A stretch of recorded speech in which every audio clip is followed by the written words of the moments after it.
What a show, what a show. Hi. Wow, we're thrilled to be here. What a beautiful hotel, what a beautiful space. I haven't been here before, have you? Oh, no, I know. Yeah, nice. And this is our first time doing a Naked Lunch podcast. I tell him I'm going to sit in the middle. That's right, with an audience. Yeah. No. No, don't take nothing. You know what's hilarious? He doesn't realize he's mic'd. I hope he's not in the bathroom. But we're so happy to be here. Tell our podcast audience, these nice people know why they're here, but tell people about EMA. EMA, which friends know it as EMA, the Environmental Media Association, is a great organization, great environmental advocacy group that works in the entertainment business, and I've worked with them for more than 10 years, thanks to Justin Timberlake. Yes. Who was getting an award and called me and asked me to write a speech. I couldn't be there because I was at the much less environmental Scream Awards. And I got a call from Debbie Levin, who is here, and got to know Debbie and Asher, and that's how I ended up working on many of their events, the EMA Awards, which are amazing, now the EMA Summit. So that's EMA. Great. And today, we are very, very happy. I have a long-term relationship with this young man. He is probably the best-known chef in the world and one of the greatest, if not the greatest, chefs in the world. You are lucky that he's here. He has a new restaurant on the roof of this Pendry Hotel, and his name is Wolfgang Puck. Here he is.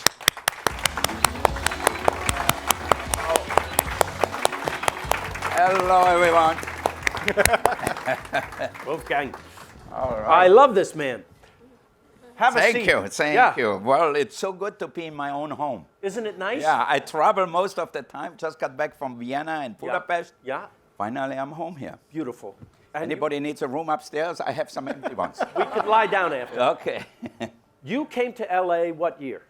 Before you were born. 1975. Right. And I want. Is it before you were born? You're very sweet. You're very sweet. No, Okay. I'm old. When you came here, there wasn't much of a restaurant scene. I think that's fair to say. I think there was a restaurant scene, but totally different. You know, you had these continental restaurants where the waiters were in tuxedo, and if you didn't pronounce Chèvre Chambertin the right way, they looked down on you and said, don't you know anything about food? Right. You know, and everybody wanted their pasta cooked well done and their steaks cooked well done. Yes. And I remember when I came, I tried to undercook the fish a little bit, you know, because today it's totally normal. Yeah.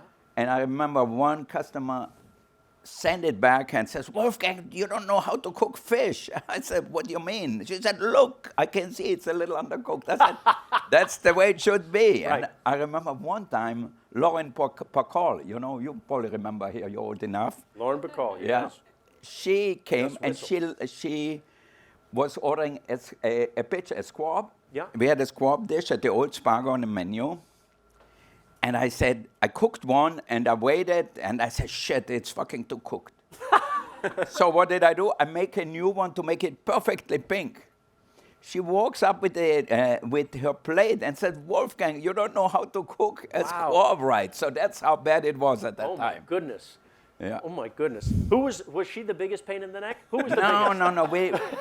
We loved her. Yeah. She was a good customer. And tough cookie, though. Yeah, totally. But if she didn't get it right, I don't know. No wonder Humphrey Bogart went early, I think so. I want everyone to see the documentary. The Disney Plus documentary. It's called Wolfgang, and it's the story of Wolfgang Puck. It is so fantastic. I just watched it last night. It's so beautiful, and I know you now for many years, but there's stories in there that I did not know. David, what struck you the most about the documentary? What struck me was the personal and emotional story of how you sustain in a life and how you sustain a career. That's what came through so well. And I've witnessed you working, and I've sort of had a sense of what an amazing person you are, but this documentary shows that. So I guess that's what stuck with me is, how do you have sustained, you haven't just been this great chef. There are great chefs for a few years, for a decade. Yes. But decade after decade, you have remained a definition of excellence in the food world and in life. How have you done that? Well, I tell everybody I'm only at the beginning. So Great, they great. said, "Oh, you had such a great career." I said, "What do you mean a great career? I'm just starting." Yeah, you don't know, put and me out to pasture yet. When they Yeah. gave me a Lifetime Achievement Award, and the speech, I just kept it very simple. I said, "This is the first time you give a Lifetime Achievement Award to somebody, because you must know the future. I don't know. I'm just beginning." So Yeah, you are. You are. I'm so, as a fan of yours, I love hearing that because I want a lot more food from you. And I just was amazed at your upbringing. For those of you who don't know, you were born in Austria and you had I think it's fair to say, evil stepfather. Yep.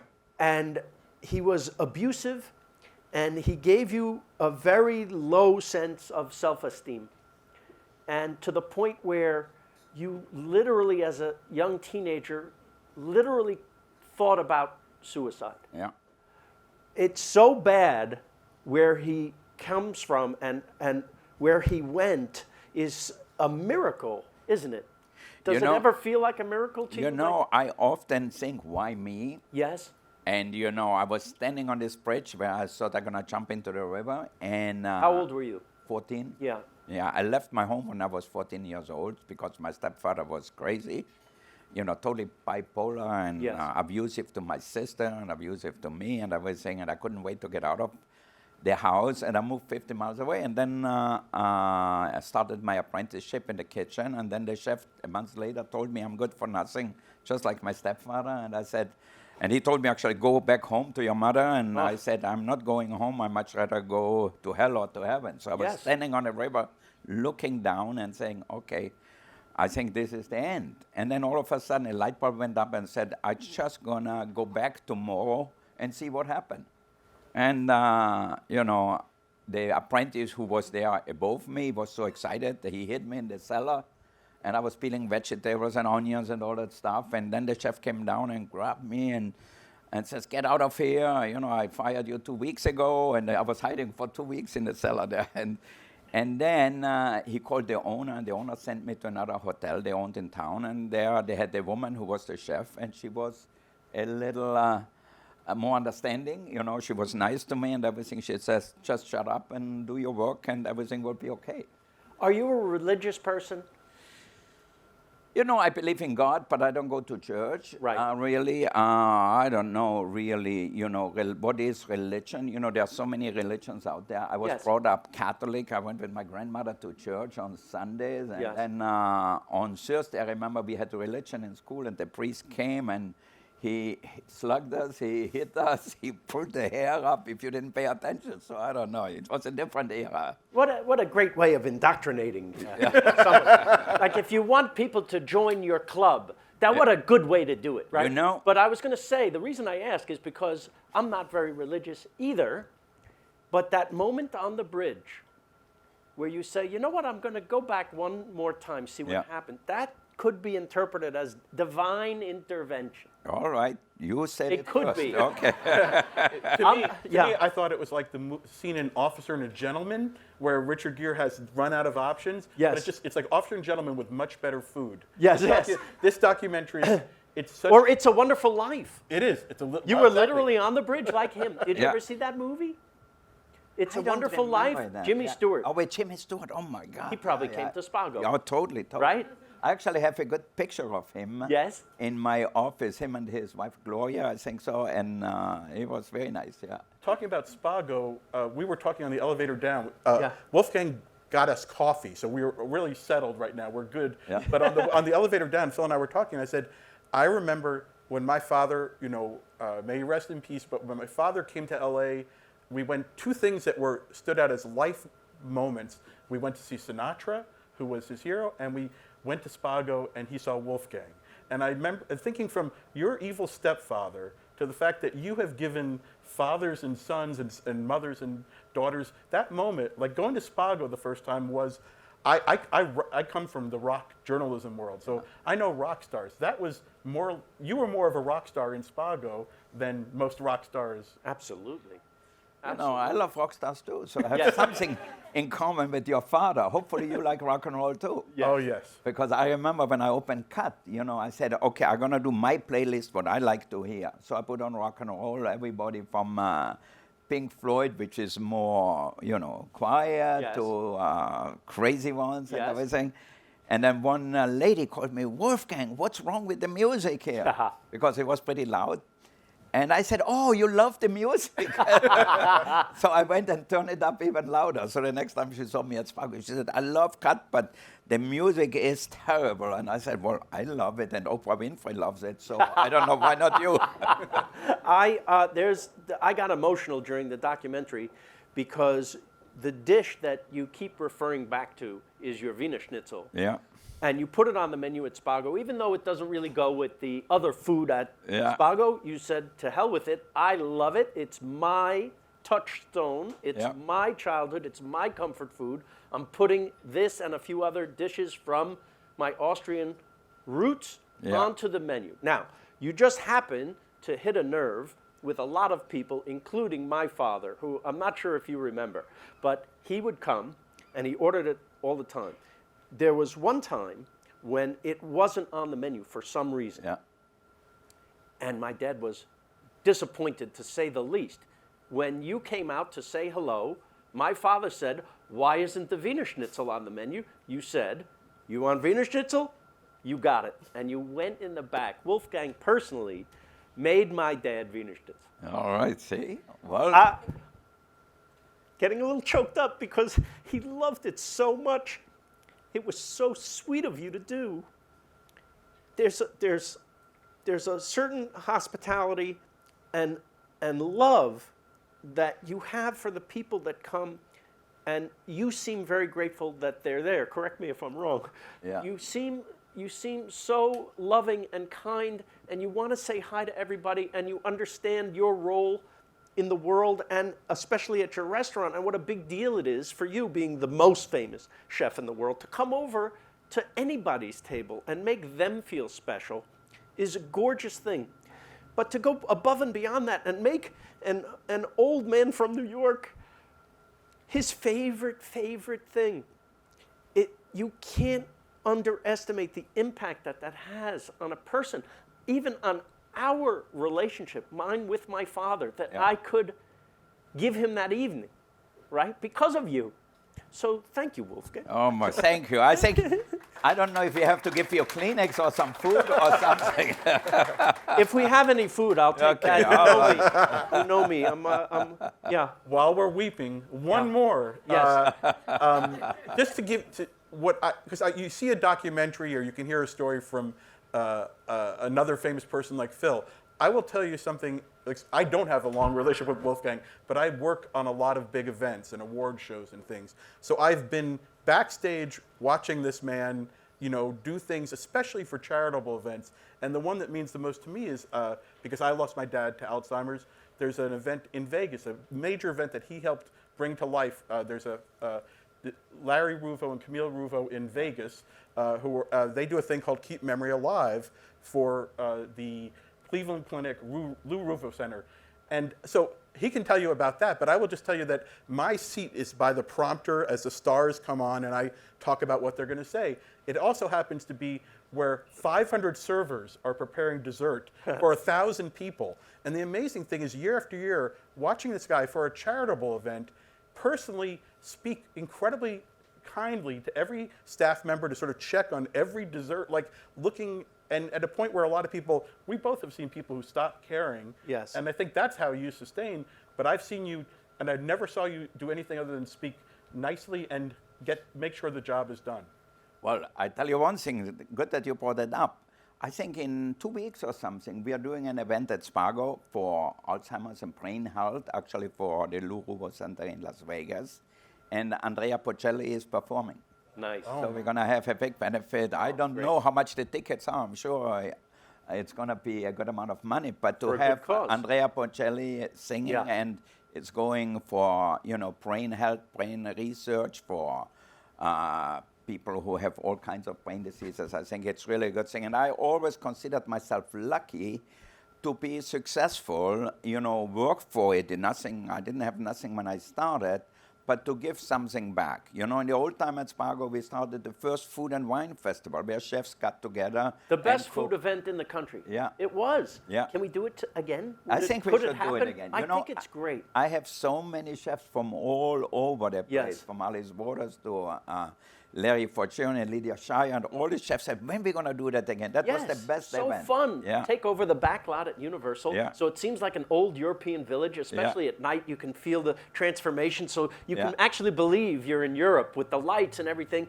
And every 2 feet is another fabulous restaurant giving the food away. And it was for cancer research, I believe, right? The first one? It was actually for Meals on Wheels, which that's is right. for the old people Yes. or people who were homebound and so forth. Like at that time when we started, the AIDS thing was raging, and Yes. so many young people here had it. And I remember I had a friend of mine who had AIDS and really bad already. He was in a hospice already. The parents didn't want to talk to him. And then we sent him food. We had like, I think 12 vans or whatever, delivered like 3,000 meals a day. And we sent him food, and he sent me a note and says, Wolfgang, this is the best thing for me. And I almost started crying when he sent me that, Yeah. He said, they told me to eat at 11 o'clock lunch, but I cannot sleep all night long. I go to sleep at 7 in the morning, then I wake up at 4 in the morning. 4 in the afternoon. Yeah. And because of Meals on Wheels, I get a warm meal at home. Great. And I remember there was one lady, and some of you who are in the movie business, they know about the Lemley. Lemley was very famous. We delivered food to her house. She lived in East Hollywood, had a nice house. Yes. But she couldn't get out anymore. Right. But she wanted to stay in her house. So every day they brought her a tray with some warm food, nutritious food, and low in salt and everything, and so she could stay at home. And I remember each time when I went, she put makeup on to look good and everything, and she was like 90 years old at that So time. nice. So I think that's what makes me feel good, really, to be able to give back. And that's why we are also in the hospitality business. Yes, we are in the food business, but mainly we are in the hospitality business. So we want to make people feel good. When they leave our restaurant or wherever we do something, we want them to go home and say, wow, I had an amazing time. I can't wait to do it again. Wolfgang, because we're at the EMA Summit, it's very. I think Look there's at this. food coming. Look what's happening. We don't, the name of the show is Naked Lunch. Naked lunch. Okay. That's it. All so right. Now, here comes a little lunch. I saw it. And then you're going to get naked. Here, look at this. Wow. Okay. People out there listening. I thought the show was called Feed Phil, or what? Somebody is it? feed Phil. Yeah, that's Somebody my feed show. Phil. All right. Wolfgang said to make sure we feed Phil so that he doesn't get upset. Yeah. This is the world famous smoked salmon pizza that Wolfgang invented. What year? In the 80s, early 80s. David? If I don't drop this, that'll be a miracle. Here, get a plate. Oh, thank you so much. That's Wolfgang, not fair. Yeah, no. are you going to have? I will give it to the people out there. Here we Thank go. you. All right. Pass it around. I wish I had enough for everybody, but luck of the draw. Oh my God, this is. It's the greatest. What year did this come around? This came around like 83 or so. Right. And tell the story of its invention, because it's one of the world's great inventions. Well, I think for the people who like smoked salmon, for sure. Yes, yeah. What happened is one day, I used to make smoked salmon. I love to make smoked salmon, and it was really delicious and everything. And one day, we ran out of brioche. We served it traditionally, like you can get it now with brioche and some dill cream and lemon and capers, whatever. And then I said, okay, we have no more bread in the house. And then it was for Joan Collins and Edgar, her husband, and some other couple who was with them. And I said, Edgar and her always loved the smoked salmon, and I had no bread. So I cooked some pizza dough and sent that out with the smoked salmon. And then as I was sending it out, I said, God, I'm just going to put it together like a lox and bagel. Yep. So I cooked another disc of the pizza dough with some onions on top, some olive oil. And then when it was nice and crispy, I said, I'm going to put the dill cream on. I put the smoked salmon on, a little caviar, a little chive. I tasted it, and I said, oh, this is fucking great. And it's still fucking great. Yeah, and so this too, sometimes It's one I of the don't. world's best dishes. Yeah. It really is. You lucky people that got a slice. What do you think? Yeah. Is it the first time you've had it? Really? Where have you been? In Kansas City. That's right. Yeah. Although you can probably get it there now too because Yeah. everyone imitates it. You know, it was so funny. I was in Lyon. I was Yeah. very good friends with Paul Bocuse. May he rest in peace too. And I go to one of his restaurants there, and I stand on the path. We were talking, and all of a sudden I see a smoked salmon pizza come out, and I said, "What the heck? Do you do it for me?" He says, "No. We're doing it for our customers." Ah. So then he brought me his menu, and he wrote on it Spargo's smoked salmon pizza. So I said, what an honor, really, to Right. have me come from France, work Yeah. in many restaurants, And I hope you sued him then. and then got the I'm not in show business like you. We don't sue. We feed people. Yeah, no, that's very nice. You never, it's true though, you never feel like in your whole career that you went to a restaurant and you felt like, hey, they took that from me. You're only flattered if that happens? You know, totally. I think, you know, if somebody wants to do it, you know, you cannot really copyright it Right. anyway. So, you know, people know by now where it comes from. I Right. know in Phoenix, I had a friend of mine who worked with me in France too, a French guy, and he make it on a crispy tortilla. He cooked a tortilla or fried Yeah. it or whatever and Yeah. put the cream on top and the smoked salmon. And he said, look at that, it's like we have a Mexican style Yes. smoked salmon pizza. Don't you love that, the mashup Yeah. of cultures? And that's where the great inventions come Yeah, from, totally. right? Like this. Phil, how are we going to share it now? Should we take a slice of Yes. it and then share it with Yes, more with people? different people, yes. Okay, so but as we do that, Yes. Wolfgang, a question. We're at the EMA Summit. So you, in addition to how, we're talking a lot about how you have sustained this amazing career. Yeah. How does being, you know, thinking about being sustainable, about being environmental, how does working towards not just a great career, but to save the planet, how has that all worked in your You in know, your life? in America, we have these big words now, farm to table. Yeah. Well, I grew up on a farm. Yeah. There was no other way. I still remember as a kid when I got my first, somebody brought a can of pineapple. And we opened the can and tasted the pineapple and said, oh my God, this is amazing. Pineapples in a can. We Right. didn't have canned food at home. So I said, I wonder how they got the pineapple in the can, you know, as a kid. So we did not have anything but. We went in the forest and picked raspberries and blueberries and blackberries and mushrooms, you name it. And, you know, my mother had a chicken coop. We got the eggs. In the springtime, she made fried chicken because all the roosters got their head cut off and fried, and the female ones could lay the eggs. They stayed, so they were spared their life. And so for me, it was always normal. So when I started Spargo, I found friends down in Rancho Santa Fe who became friends afterwards, a Japanese family, the Chino family, and I used to drive down there every week to pick up vegetables, to pick up strawberries and everything. And I still remember Sidney Poitier one time, I had this pile of strawberries, and he looked at it and I said, Wolfgang, what did you do to these strawberries? And I said, what do you mean? Nothing. We just picked them up this morning at the farm. And I said, taste it. And he said, oh my God, I never tasted strawberries like that. Wow.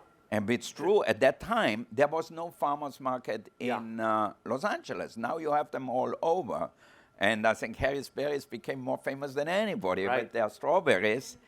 But at that time, there was nothing. So the son, Frank, from the son of the owners of the ranch, he drove up on Sunday, and he was really excited to see some movie stars, and he walked behind and was making pizzas. And I always said, why you don't open a little pizza stand next to your farm stand down there? So it was really very special. And to me, that was always important, and still it's today, to really support the farmers out there. Because I grew up on a farm, and when you look at today, just like in many other businesses, all these big factories, farms are taking over, where they plant thousands of acres of one crop, which is really not good for the soil. You know, they plant it year in and year out, and they add so much artificial stuff in it, which is not good. And so I think to really support small farmers, that was always, for me, a way to go. You know, I was always really trying to help them along. And I said, I don't want to have somebody who is sitting in an office somewhere taking orders from a restaurant and then sending them out, make the money. I want the farmers to make the money. And I still remember at the Cheatham farm, we got this beautiful white corn. And I took my mother there, and I said, you have to taste the corn. She said, you eat corn raw like that? I said, this is so good, so sweet. So she tasted it and says, oh my God, this is amazing. So I gave her some seeds to take it back to Austria, because we had corn in Austria, but only for the animals. They fed the cows and whatever with it. So she took it back and grew corn there, and then the neighbors grew white corn, and then all of a sudden, the tiny little village with 10 houses, everybody was having white corn, and some steamed it, some grilled it, and some ate it raw. So it was amazing. I have 2 bits of good news. One is that Phil and I are getting on a plane, so we can't afford to have the dessert. So we will leave that for you, which is great, except for maybe the macaroons. I believe you're a macaroon lover, so we might take a few of those. But the other good news is we want to hear some of your questions in just a few minutes. So think about that, and then Phil, you. There's a great story in the documentary about how your world famous frozen pizza came to be. Yeah, I know. It was, for everything had to be fresh, everything had to be the best. I used to go to the fish market where all the Japanese chefs went, because at that time, there were not as many. Nobu wasn't here yet, there's restaurants. So I used to go downtown to the market, and then the same to the farmer's market. And Johnny Carson was our regular guest. He used to come every Friday night after taping the show with his girlfriend, then Alex, for dinner. And a few times he orders like 10 pizzas to go. And finally I said, Johnny, what the fuck are you doing with 10 pizzas? That's how you talk to him? Yeah. And then he looks at me and said, what do you mean? I said, what do you do? You going to have a party tonight? He says, no, I put it in my freezer. And then when I'm hungry playing cards, my housekeeper, he warms them up in the oven, and it's just as good as yours here. Wow. I said, you know what? That's the last time I give you a pizza to go. That's it. Yeah. So then finally I said, okay, I'm going to try just what he's talking about. So I tried the pizza, cooked it like perfectly, and put it in the freezer and take it out again. I said, yeah, it's a little overcooked. Then I cooked another one, cooked it just halfway through. Yeah. And I said, you know what? He is right. It's not that bad. So then we started making frozen pizza for some Vincente Foods and a few other stores around here. And then little by little, we started this pizza business, frozen pizza business. I love it. Not only was Johnny Carson the king of late night, Yeah. And the king of frozen pizza. he gave me the idea. And often in life, you get a little idea here and there. And it's really, then you follow it through. Now, a lot of young people have great ideas, but following through is a different story. I tell that to my children. I said, I have this idea, let's do this. I said, yeah, do it. But very few people actually have the stamina or have the endurance to follow through and do it actually. You're just amazing. You've always been amazing. One of the things in the documentary that I love that was brought out is exactly how I feel.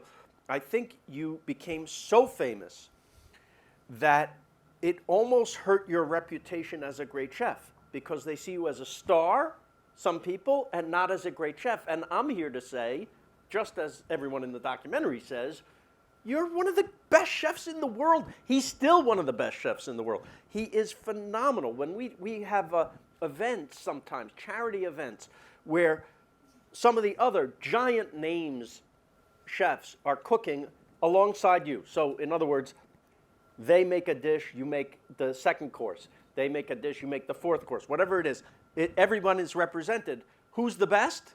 Whose dish is the best? Always Wolfgang. Really. And we've done 2 episodes with chefs so far. Yeah. Roy Choi, Nancy Silverton. You've come up with nothing but the ultimate admiration of whatever chef we speak to. It just comes up as sort of the Sinatra of the chef. By the way, I want to be the weekend of the chef. Would you settle for the Drake of the chef? No, we'll give you a weekend. Absolutely. that's fine. Should we ask the audience if? Yeah, go ahead.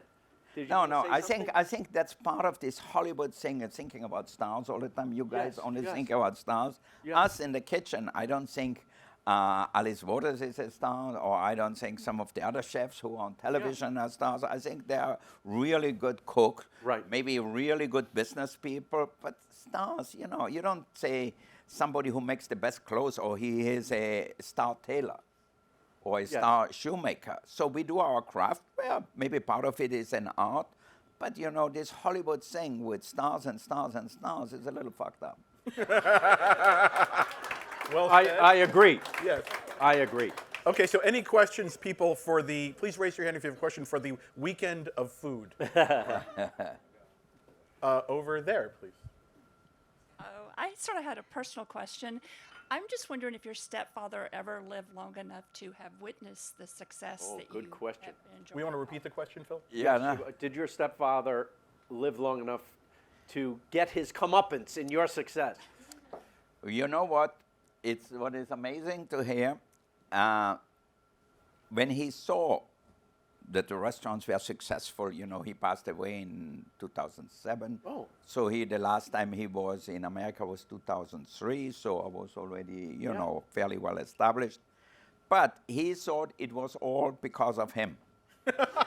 He said, if I would not have been so hard on you, you would be just like all the other guys in town in the little village where we are, and they have nothing going on. So he said, you know what? Thank God I was beating you up and beating Yes. up your sister. Thank you Not for the you would abuse. have been Yes, nothing. thank you. So I think it was an interesting thing that he actually took the credit, and he went even further. He stormed into the governor's office in Klagenfurt and says, you have to build a statue for my son, for Wolfgang. And then all of a sudden I became his favorite kid. By the Really? time I was 50 already or something like that. So that's very sweet that he was an asshole to the end. Yeah. Anyone else? Yes, right there. We have a question in the back. Oh, Oh, over here. that's all right. We'll Is get that to okay? you. Yeah. Hi. Hi, my name's Dan. Thank you for being here. We really appreciate it. I've been running film studios, film production studios for many years, and I'm currently building the greenest studio in the world called Electric Owl Studios. One thing I'm struggling with is catering in film and TV, and what happens at the end of a meal for cast and crew when there's leftover food. And I'm wondering, you've done so much catering in your career. Is there some sort of answer to that question of where does the food go? There's certain laws that people can't take it, or have you've obviously had to deal with that? Well, I think you really have to be organized to get it somewhere. On Skid Row or Project Angel Food, or there are a lot of organizations who will come and pick up the food. But it has to be in the proper containers. It has to be stored properly. So you just cannot say, okay, this is the leftover, take it like that. Then they don't want it. So we do, for example, at the Oscars, where we have to prepare for 1,600 people. We have leftover, and we send it to organizations like Project Angel Food and things like that. So that way, these people who don't have even a meal, they can eat like George Clooney. Great, great. We had a question back back there. Hi, thank you so much. It's really amazing to hear all your three stories, and thank you for sharing everything. I just have a quick question about sustainability in the food industry. In my personal experience, I find that dealing with changing food and advocating for more sustainable food or plant-based food tends to be the most sensitive in many ways, because there are so many cultural aspects to food. Cultures are very steeped in the food that they eat. So how do you navigate asking someone to sort of change and rethink how they eat to be more sustainable or to be more environmentally conscious, while also being sensitive to the vast cultural differences that we face among food? Yeah, well, I think it's very simple. As I said before, I always try to support the local people wherever I am, and I always said, if I'm interested in the people, in the local people, they will become customers probably. It's just a normal thing. If I buy from the farmer the strawberries or the apples or whatever, he will say, oh, maybe one day I'm going to go for my birthday, come to Spargo or Cut or to any of these restaurants, for dinner. So for sure, it is not easy. Do I have everything local? No. Unless you can grow me white truffles in October, November, I have to buy them from Italy because I love them. Yeah. So, could I live without them? Yes, I can. But still, you know, we are a luxury restaurant, so certain things we have, not local, but we try to get as much local, as many local ingredients as possible. But it's difficult in other places. In California, we can get so many things all year round. Now, if you have a restaurant in Chicago or in Kansas City or somewhere where, you know, from November until March, it's frozen, you have to bring in some things. Or you do like what my mother did. In the summer, in spring and fall, we ate vegetables. In the wintertime, we ate potatoes, we ate rice, and my mother made really good homemade pasta. Yeah. I never saw green beans in the winter, in February, in my house, or a salad. We didn't have it. We just had what we had at that time because the city was too far away. We didn't have a car, no nothing. So I'm lucky here in LA where I live. I take my children to the farmer's market. I let them talk to the farmers and everything. I let them taste the food from the farmers. So that way when I came home and I make a big steamed vegetable plate with a little olive oil, a little sea salt, maybe a little pepper for me. And they eat the vegetables just like I do. And why? Because they didn't learn how to eat, just French fries. Now they're in school somewhere. Their friends take them out. Like one of our sons is in Switzerland in boarding school. For sure, they go to the local joint and, they have French fries, hamburgers, whatever, most of them what they eat at school. But at least when they grow up, I always try to explain them. It is important that you know where the food comes from. The same thing, our idea was always about animals. And already early on, our slogan was, because I went to every animal farm to where we get lamb or beef, whatever. So I always said, I want to know how you treat what we eat. And I think to me that was just as important to see the farm where they raise beef, where they raise lamb or chicken or anything like that. I think one thing, though, that you understand inherently that you maybe you don't think it needs to be said, but to people who aren't in the business maybe, no one will care at all about how sustainable this food is in front of them if it's not delicious. Yeah. Your kids would not eat those vegetables if they weren't fantastic. You're absolutely right. But what would you rather eat? Beans which were harvested a day ago and now on the farmer's market today, or tomatoes or whatever it is, or have tomatoes which each one looks perfectly red, perfectly the same size. I don't know what God they're praying to have tomatoes like that, because I never saw a garden with tomatoes like that. But until you bite it and you realize it tastes like a styrofoam. Exactly. Or even melons. When you get the melons, they taste like the carton. The apple is the same. Yes. I don't know. They pick them so unripe, they have almost no flavor. So for me, it's a joy now to go to the farmer's market, find the first nectarines and peaches and great cherries and so forth. And I told our chef over at the Bel Air Hotel, I don't know, he put apple salad on it. I said, don't you know apples are ripe in September and October and not in May or June?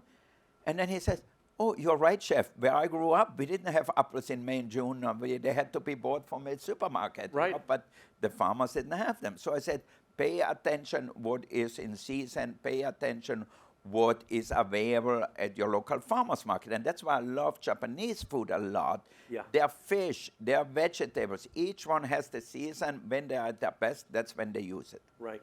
But we're so used to in America getting exactly what we want whenever we want it. Exactly. I remember still one time we didn't have raspberries or strawberries. They were not good enough for my taste. Yeah. And when I took them off the menu, and people yelled at me and says, what do you mean you don't have strawberries? I had them at Jason last week, and I told them, it probably tastes like shit. And they looked at me. Sorry, but I want strawberries, Yes, right. So I want to ask you one question. Okay. This is the EMA IMPACT Summit. Yeah. When you think about the impact, when I watched the documentary, what hit me was the impact of one man from a tough childhood on the world of food, and on the world generally. Can you think of a chef who's had more of a positive impact on the world. And No, and also it's not just. That's okay. that was actually the cell phone of the head. yeah. Exactly. It's not just how great Wolfgang is, but he's also, and you'll see in the documentary, the influence he's had on other chefs and the mentorship. Talk about the people who've come through your restaurant that you've nurtured and encouraged. People like Nancy Silverton, and rest his soul, Mark Peel, and Sherry Yard was your pastry chef, and so many. Tell us about them, and also I want to know who you love now. Who are the up-and-comers? There are too many. If I Yes. forget one, they're gonna say, Wolfgang, you don't like me anymore. You can just But name a couple. I think for anybody out there who has young children or young adults, whatever it is, I think it is really important to find a mentor, to find somebody who is really passionate about what they do. And I think for me, it was at Beaumanière. When I was there, the owner and chef was 72 years old. And he was in the kitchen and in the dining room. It was still is a 3-star restaurant, but he was so passionate about doing it right. And to me, I said, I want to be like him. I want to have a restaurant like him. Now, I never had a 3-star restaurant, and that's one of the things I said, maybe I should try to do one. But his passion rubbed up on me, and then I said, I want to be like him one day. And I remember he went into the dining room and came back. He was very smart. He was also painting and everything, like a Renaissance man.